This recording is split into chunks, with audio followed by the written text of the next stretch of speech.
Star institute of civil સર્વિસીસના current affairs વિભાગમાં આપનું સ્વાગત છે. નમસ્કાર. આજના આ વિશ્લેષણમાં આપણે બે એવા મુદ્દા પર વાત કરવાના છીએ જે બિલકુલ અલગ છે પણ એટલા જ મહત્વના પણ છે. એક તરફ આપણે જોઈશું ગુજરાતમાં વાઘની શાનદાર વાપસી, જે પર્યાવરણ માટે એક આશાનું કિરણ છે, અને બીજી તરફ આપણે ભારત અને બાંગ્લાદેશ વચ્ચે લઘુમતીઓને લઈને જે ગંભીર સંકટ ઊભું થયું છે અને તેની રાજદ્વારી ગૂંચવણોને સમજવાનો પ્રયત્ન કરીશું. આપણે આ આખી ચર્ચાને 4 મુખ્ય ભાગમાં વહેંચી છે. પહેલા 2 ભાગમાં આપણે ગુજરાતમાં વાઘના પુનરાગમન અને તેની સાથે જોડાયેલા ફાયદા અને પડકારો પર ધ્યાન આપીશું. અને ત્યાર પછીના 2 ભાગમાં આપણે ભારત-બાંગ્લાદેશના મુદ્દા અને તેની આપણા પ્રદેશની સુરક્ષા અને કૂટનીતિ પર શું અસર પડી શકે છે એનું વિશ્લેષણ કરીશું. તો ચાલો શરૂઆત કરીએ એક ખૂબ જ રોમાંચક અને સારા સમાચારથી. ગુજરાતના વન્યજીવનના ઇતિહાસમાં આ એક એવી ક્ષણ છે જેણે દાયકાઓ પછી રાજ્યના પર્યાવરણીય વારસામાં એક નવું સુવર્ણ પ્રકરણ ઉમેર્યું છે. 3 દાયકા. વિચારો, પૂરા 30 વર્ષ. આ ખાલી એક આંકડો નથી, પણ એક પેઢીની લાંબી રાહનો અંત છે.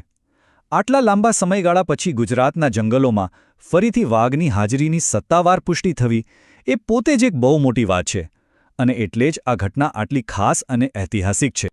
તો જુઓ, આ વાપસીનો સત્તાવાર રીતે શું અર્થ થાય છે. 1989 પછી પહેલીવાર ગુજરાતને ફરીથી ટાઇગર સ્ટેટનો દરજ્જો મળ્યો છે, અને હવે ગુજરાત ભારતનું એકમાત્ર એવું રાજ્ય બની ગયું છે જ્યાં એશિયાટિક સિંહ, દીપડા અને વાઘ આ ત્રણેય મોટી બિલાડીઓ એકસાથે વસે છે. વાઘે પોતાનું ઘર રતનમહાલ અભયારણ્યમાં બનાવ્યું છે, અને હવે એને 2026ની રાષ્ટ્રીય વાઘ ગણતરીમાં પણ સામેલ કરવામાં આવશે. પણ જેમ કહેવાય છે ને, દરેક મોટી સિદ્ધિ પોતાની સાથે મોટી જવાબદારીઓ પણ લાવે છે. વાઘનું પાછા આવવું એ માત્ર ઉજવણીનો વિષય નથી. હવે એ સમજવું જરૂરી છે કે આનાથી કઈ નવી તકો ઊભી થશે અને કયા નવા પડકારોનો આપણે સામનો કરવો પડશે. આ બિલકુલ એક સિક્કાની 2 બાજુઓ જેવું છે. એક તરફ જૈવ વિવિધતા વધશે, પ્રવાસન ક્ષેત્રને મોટો વેગ મળશે અને સંરક્ષણ માટે વધુ ફંડ પણ મળશે. આ બધા અદ્ભુત ફાયદા છે. પણ બીજી તરફ માનવ અને વન્યજીવ વચ્ચે સંઘર્ષ વધવાનો ભય છે, વાઘના રહેઠાણમાં ટુકડા થવાનો ખતરો છે, અને શિકારીઓનો ભય તો હંમેશા રહે જ છે. આ બધા ગંભીર પડકારો પણ આપણી સામે છે. તો સવાલ એ છે કે આ વાપસીને લાંબા સમય સુધી સફળ કેવી રીતે બનાવી રાખવી. એના માટે એક પાક્કો બહુઆયામી પ્લાન બનાવવો પડશે.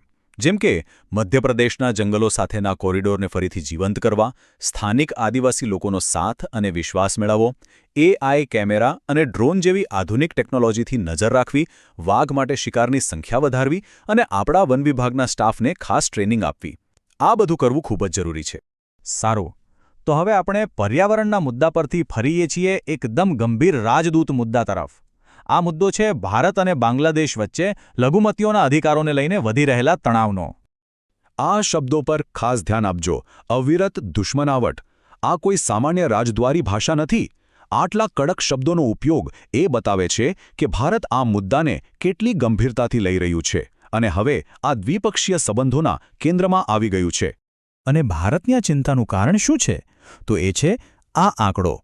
લગભગ 3000થી પણ વધુ હિંસક ઘટનાઓ.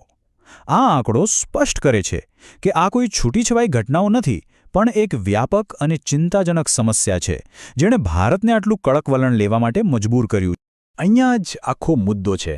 બંને દેશોની વાતમાં જમીન આસમાનનો ફરક જોવા મળે છે. એક તરફ ભારત સ્પષ્ટપણે કહી રહ્યું છે કે આ હિન્દુ, ખ્રિસ્તી અને બૌદ્ધ લઘુમતીઓ પરના હુમલા છે, જ્યારે બીજી તરફ બાંગ્લાદેશની સરકાર આને રાજકીય હિંસા કહીને વાતને હળવાશથી લેવાનો પ્રયાસ કરી રહી છે, જે ભારતને બિલકુલ મંજૂર નથી. તો ભારતે જે આટલું કડક વલણ અપનાવ્યું છે, એના પરિણામો શું આવી શકે, એની અસર શું થશે? ચાલો એના સારા અને નરસા બંને પાસાઓ પર એક નજર કરીએ. જો આમ કરવાથી કેટલાક ફાયદા ચોક્કસ છે. પહેલું તો એ કે આનાથી દુનિયાભરમાં ભારતની છબી એક એવા દેશ તરીકે મજબૂત બને છે જે લઘુમતીઓના અધિકારો માટે અવાજ ઉઠાવે છે.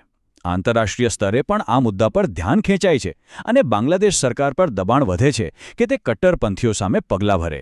પણ આ અભિગમમાં જોખમો પણ ઓછા નથી. સૌથી મોટો ખતરો તો એ છે કે ભારત અને બાંગ્લાદેશના સંબંધોમાં કડવાશ આવી શકે છે. ત્યાંના કટ્ટરપંથી તત્વોને ભારત વિરોધી પ્રચાર કરવાનું બહાનું મળી શકે છે, અને જો પરિસ્થિતિ વધુ વણસે તો શરણાર્થીઓનો પ્રશ્ન પણ ઊભો થઈ શકે છે, જેની સીધી અસર આપણા પૂર્વોત્તર રાજ્યો પર પડશે. તો હવે કરવું શું? આ એક એવી નાજુક પરિસ્થિતિ છે જ્યાં માત્ર આક્રમકતાથી કામ નહીં ચાલે. અહીંયા એક બહુ જ સંતુલિત અને સમજી વિચારીને ચાલવાની જરૂર છે. જાહેર દબાણની સાથે સાથે પડદા પાછળની કૂટનીતિ ચાલુ રાખવી પડશે. આંતરરાષ્ટ્રીય સંગઠનો સાથે મળીને કામ કરવું પડશે અને સરહદ પર પણ સુરક્ષા વધારવી પડશે. આ એક એવો માર્ગ છે જ્યાં મક્કમતા અને વ્યવહારિકતા બંને જરૂરી છે. ઓડિયો વાગે છે. આ સંપૂર્ણ વિશ્લેષણ જોવા બદલ આભાર. આજના સમાચારોના વિગતવાર વિશ્લેષણ માટે સમુદાયમાં જોડાઓ. લિંક વર્ણનમાં છે.